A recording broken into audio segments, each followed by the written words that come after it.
We wrap up today like we always do with the most Buffalo story of the day. It's the story of a local veteran who procrastinated for more than a half century.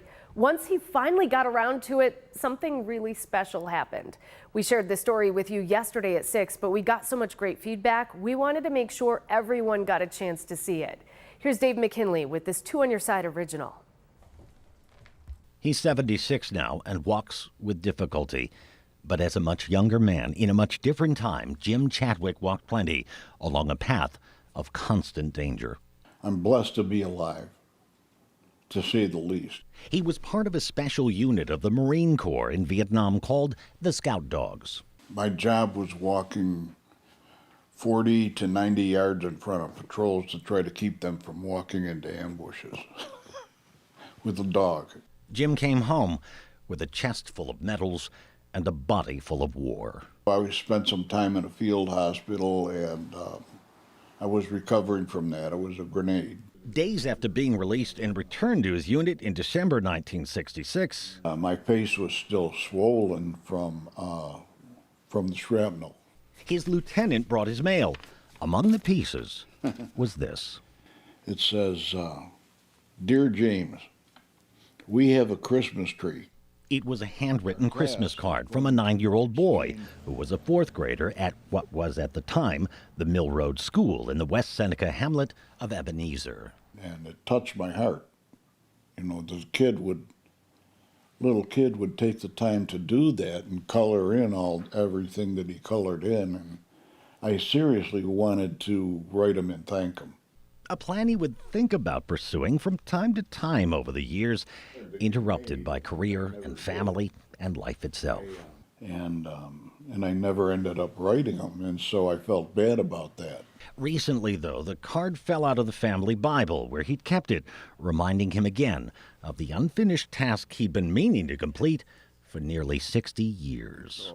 I'm reading the card, and I thought to myself, you know, I ought to try to get a hold of this guy and see if he's still around and thank him for the card. What do you think was the difference between this time when you looked at it and said, I got to get a hold of this guy, and all the other times you might have thought to do that?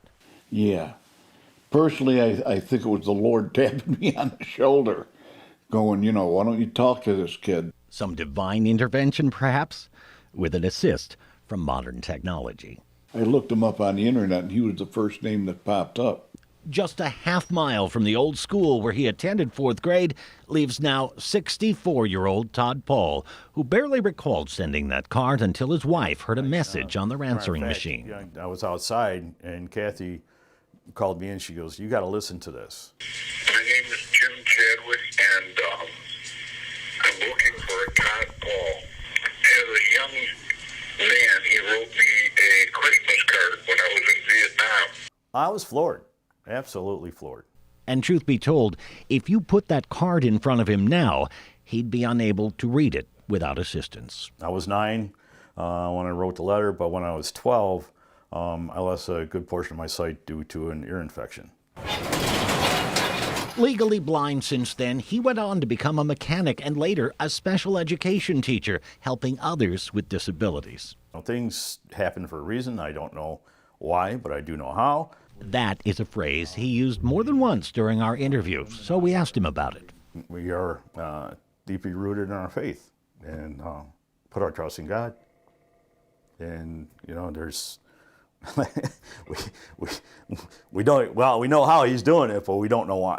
And he believes it had a lot to do with bringing these two together now, because in his retirement, Todd continues to use his skills to refurbish equipment that others with disabilities can use. And after going through them, putting new batteries in, making sure that they're solid, then I would try to put them back out to repurpose them. And it turns out that Jim, who had a stroke a couple of years ago, and his son Jimmy, who became disabled in a car wreck in 1994, could both use some of the expertise Todd has developed over his lifetime of helping others, which he looks forward to extending soon. It's going to be quite a reunion. My God, I said, first you send me a Christmas card when you're 9 years old. Now I'm going to get a wheelchair from you. I think there's going to be a lot of emotion. There's going to be a bear hug, I'm sure, bro hug, however you want to call it. A chest full of medals, a body full of war, a letter now answered, a friendship now forged. And we don't know why, but we know how. Got it. The two have not met yet in person. They've exchanged phone calls and they do talk to each other, so they say they do plan to meet in person. Thank you, Dave, for that beautiful story. That's it for us for this week on Most Buffalo. Channel 2 News First at 5 starts right now.